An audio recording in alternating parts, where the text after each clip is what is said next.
خناقة رامز جلال السنوية، يا ترى مين غلطان؟ رامز ولا الضيوف ولا هو ولا هما ولا ديك هما؟ ولكن للأسف الغلطان في الموضوع انتوا مشاهدين. أيوه انتوا الغلطانين.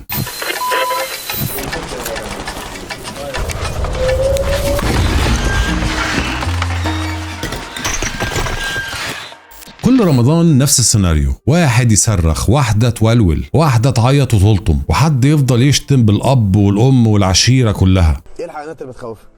رامز جلال. طب قول. واحد تاني يستنجد وقلبي قلبي وهيقف، وفجأة يطلع رامز جلال يا جماعة وحشتوني، وفجأة نطلع المشهد اللي بعده ناس نازلة ضرب في بعض وكومنتات على بعض على السوشيال ميديا، والناس دي مقسومة نصين، نص عمال يضحك وعمال يسف على اللي بيحصل، والنص التاني مصمم انه تمثيل ورخيص. بس السؤال الصح هنا، البرنامج ده مكمل بقاله سنين وهي نفس الخناقات شغالة، والسؤال اللي محيرني هنا ازاي الغضب الظاهري ده مش بيقلب مثلا او يهدى، لا ده بيزيد. طب انا اللي محيرني بقى، بتتفرجوا انتوا ليه؟ خلينا نرجع من الاول خالص. قبل شهرة رامز من الاول خالص محدش كان واخد باله منه، ورامز من مواليد 73، رامز عنده 52 سنة.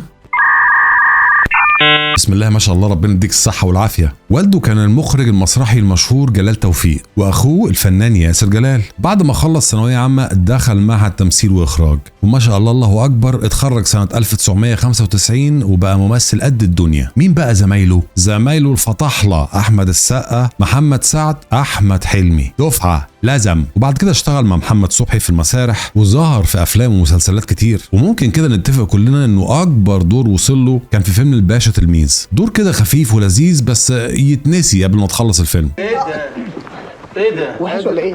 مين ده؟ انا ما اعرفوش. يعني رامز فعلا حاول في مجال التمثيل ولكن ما جابش معاهم قوي، وما كانش نجم صف اول ولا نجم صف تاني. وهنا بقى نقطة التحول، وقرر يعمل حاجة ما حدش عملها قبل كده، وهي فكرة المقالب وبرنامج المقالب. ودي فكرة ما كانش حد عملها قبل كده، واول برنامج مقالب عمله فرقع وقلب الدنيا. ليه؟ لانه ممكن يكون عامل الصدمة هو السر في النجاح. زي ما انا هصدمك كده دلوقتي فهنجح. بعد ما دققنا قوي عشان نعرف المشاهد العربي ليه بيركز قوي مع برنامج رامز جلال، اكتشفنا ان المشاهد العربي بيستمتع بمتعة مشاهدة حد بيتخض، وهي مش شماتة بالمعنى الوحش، بس اللي هو احساس كده ايه، الحمد لله انه مش انا اللي في الموقف ده. وده اسمه في علم النفس شادن فرويد، وهي متعة رؤية غيرك وهو في موقف صعب. ورامز فهم ده بدري جدا، او يمكن كانت ضربة حظ، بس الاكيد ان هو بنى عليها امبراطورية كبيرة. السؤال بقى اللي انا عايز اساله لك انت، هل رامز هو اول واحد يعمل موضوع برنامج المقالب في الوطن العربي؟ الاجابة هي لا، هو مش اول واحد، ده بالعكس في ناس قبله عملوا حاجات احلى كتير.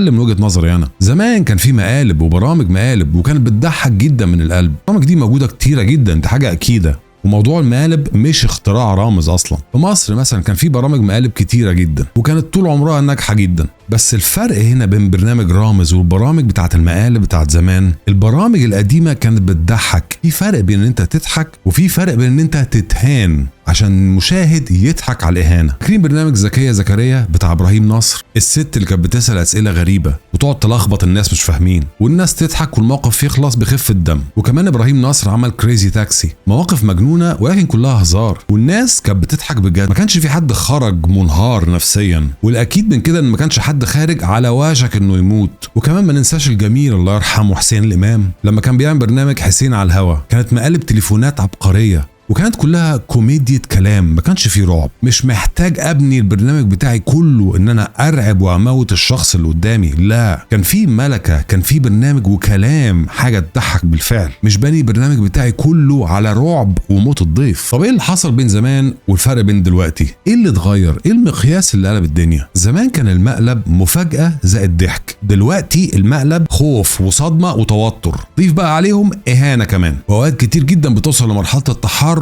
اللفظي والإيحاءات، زي ما شوفنا في أول حلقة السنة دي مع أسماء جلال. هي اسمها كده؟ أسماء جلال؟ وهنا أسأل إيه اللي اتغير؟ الجمهور اللي اتغير، الناس اتعودت على الإثارة، وزي أي حاجة الجرعة لازم تزيد وضروري يبقى فيه تصعيد. وهنا أسأل السؤال بتاع التصعيد من موقف مضحك لموقف مرعب عشان تكتمل أركان برنامج اللي بيعمله رامز. ورامز من هنا فهم إن كل سنة لازم يعمل حاجة أعلى ويعلي على نفسه، ولكن هو ما بيعليش على نفسه، هو بيعلي حرام على الضيوف اللي ممكن يجي لها سكتة قلبية. نشوف طيارة هتقع، نشوف تعبان، نشوف تمساح، نار، سقوط من ارتفاعات، انتحاري، تفجيرات. المهم ان كل سنه لازم الرعب يزيد، لان المنافسه مش على البرنامج وقدرته ان هو يضحك او يرعب الناس، ده هنا منافسه على ملل الجمهور. ازاي نعلي الدوبامين عند الناس والفيتامين. السؤال اللي جاي هو سؤال الناس كتير بتسأله وعلى طول دايما في كل حتة على موضوع برنامج رامز جلال. هم الضيوف دي بتمثل؟ الناس دي عارفة بتعمل ايه وعارفين داخلين على ايه ولا لأ؟ الله يخليك، الله يخليكي، قبل ما تقولوا اي حاجة في الكومنتات تحت وسبسكرايب. هل معقول ان كل ده حقيقي؟ والإجابة الواقعية لا، مش معقول هيكون كل ده حقيقي. بص قرب، تعال. في نوعين من الضيوف. في ضيوف عارفين انه ده مقلب ولكن مش عارفين نوع المقلب ايه، وفي ضيوف تانية عارفة المقلب وكل حاجة ورايحين ياكلوا عيش. معلش بقى، اصل الاجور هنا ضخمة جدا في الحلقة، وحلقة واحدة من عند رامز جلال ممكن تساوي موسم كامل الممثل يعمله او الضيف يعمله. والكلام ده انا مش جايبه من الدولاب اللي ورايا، الارقام بتقول كده يا محترم. سواء انت من الناس اللي بتحب البرنامج او بتكره البرنامج، ده الواقع. سواء شايفه بيضحك او بيهين الناس، دي حقيقة واقعية. والحقيقة الواقعية بتقول ان برنامج رامز جلال هو اكتر برنامج مقالب بيكسب في الشرق الاوسط. وانا مش بتكلم بس عن مستوى مصر، انا بتكلم على العالم العربي كله، وكل سنة وبدون منافس. اول برنامج لرامز كان في 2011 وكان اسمه رامز قلب الاسد، والسوشيال ميديا في 2011 وقتها ما كانتش واخدة نفس المحرك القوي في الوقت ده زي دلوقتي، وكانت الارقام على التلفزيون وبس. لكن مع الوقت حصل انفجار، والارقام وصلت الملايين، وبعدها وصلت لعشرات الملايين، وبعدين مئات الملايين، لحد ما وصلنا الرقم صادم في 2024. ورامز جاب من الاخر، حقق رامز جلال 1.5 مليار مشاهدة، وده على السوشيال ميديا بس. وده رقم يخلي اي برنامج او مسلسل عربي تاني في الوطن العربي يقعد على جنبه ويغير زيت. الرقم مرعب بالمجمل، ولكن خليني افصصها لك زي الفرخه. مش معنى كده ان في 1.5 مليار واحد شافوا البرنامج، ولكن معناها انه الحلقه نفسها بتتشاف على كذا منصه، مقاطع صغيره بتتكرر، صفحات بتعيد النشر، الناس بتتفرج وهي بتشتم، ولكنها مشاهدات حتى لو بتكره ومش عاجبك الموضوع، بس برضه بتعتبر مشاهدات. اللي هو مش عاجبك وبتشتم بس اتفرج، وده سر المعادله. طب تعالوا نشوف ايه اعلى حلقه جابت مشاهدات في تاريخ برنامج رامز جلال. والإجابة طبعا هو ياسمين صبري. 2022 ياسمين صبري طلعت في برنامج رامز مجنون رسمي. الحلقة دي كسرت أرقام قياسية، ووصلت تقريبا عدد المشاهدات 70 مليون مشاهدة على حلقة واحدة. وبالنا كده يا رب إن شاء الله بإذن الله، ما تحرك نفسك يا ابني. وده حصل في وقت قصير جدا، وطبعا مع إعادة النشر والصفحات اللي بتقص وبتحط ريلز وشورتات والكلام ده، الأرقام دي دبل. السؤال بقى اللي عايزين نعرفه احنا، اشمعنى الحلقة دي بالذات هي اللي جت عليها 70 مليون مشاهدة؟ والاجابه هم 3 حاجات. اولا في الوقت ده ياسمين صبري كانت ترند كبير قوي. تاني حاجه كان رد فعل ياسمين صبري مؤثر جدا. وتالت حاجه واهم حاجه، فكره الكرسي الكهربائي الصاعق ده كانت حاجه جديده. وخد بالك الجدل الكبير يعني انتشار اكبر. اظن انتم محترفين في الكومنتات وعارفين الموضوع ده، في الناس اللي بتكتب كومنتس دايما. الحاجه اللي محيراني انا بقى، فين القضايا وليه محدش بيكسب القضايا دي؟ وهي بقى دي اللبه، دي مفتاح الفرس. هو في فرس معاه مفتاح؟ بتجيب الاسئله دي منين؟ لو البرامج دي فعلا مرعبه ومؤذيه، ليه ما بنشوفش قضايا بتكسب ضدها؟ والحقيقه انه على مدار السنين كان في ضيوف كتيره بترفع شكاوي وقضايا. ناس قالت ان هي تعرضت للخطر، وناس قالت ان هي اتاذت نفسيا، وفعلا قدموا بلاغات في بعض المواسم. ولكن الغريب في الموضوع ان ما حدش كان بيكمل، يا اما بيترفض يا بينسحب يا اما بيتراضى كده بقرشين. طب خلينا نبدا من الاول، نشوف مين اللي رفع قضايا. في عدد كبير من الفنانين اشتكوا ورفعوا قضايا، وده كان على مدار السنين. واشهرهم آثار الحكيم اللي رفعت شكوى في برنامج رامز قرش البحر، وطلعت اتكلمت في كل القنوات وقالت ان هي تعرضت لخطر حقيقي فعلا. وعندنا متسابقه الثانيه طنش هيفاء وهبي كمان عملت شكوى ورفعت قضيه في رامز واكل الجو، وقالت ان هي ما كانتش عارفه تفاصيل المقلب.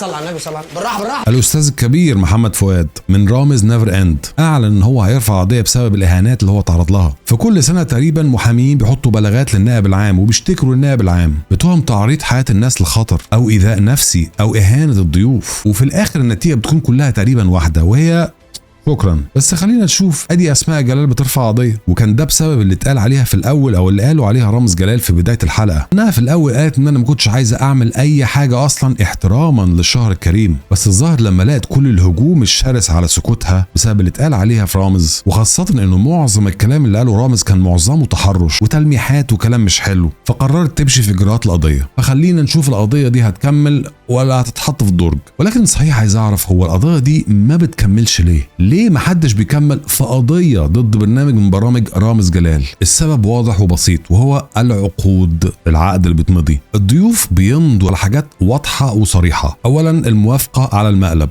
ثانيا التنازل القانوني، وثالثا الشروط المالية. يعني قانونيا المحامين بتوع البرنامج حابكين الموضوع 100% وشبه محسوم، وده بيحصل في مجال الانترتينمنت او الترفيه بشكل عام دايما في كل حتة في العالم. ولكن في موضوع المقالب بيبقى ادق بكتير. يعني في الغالب والله اعلم العقود القانونية بتاعت برنامج المقالب بتكون محكومة بشدة. يعني حتى لو الضيف اتضايق بعد كده وغيرت رايك بعد كده، لا انت مضيت خلاص، مالكش اي حق انك ترفع قضية. يعني بالعربي كده صافية لبن حليب. الله، طب والقضايا والمحامي والفلوس اللي واخدينها؟ مفيش ولا قضيه بتكسب. المقياس الحقيقي لنجاح برنامج رامز جلال سنه ورا سنه دايما ومستمر. ليه دايما البرنامج مستمر وعلى طول بينجح وما بيسقطش؟ الموضوع عباره عن معادله حسابيه سهله جدا. قول ورايا كده: مشاهده عاليه تساوي اعلانات تساوي ملايين كتشينج. والقنوات الفضائيه والتلفزيون حبيبي مش جماعات خيريه. طالما في سبب للمشاهده البرنامج مستمر، وفي الاخر هو بيقدم منتج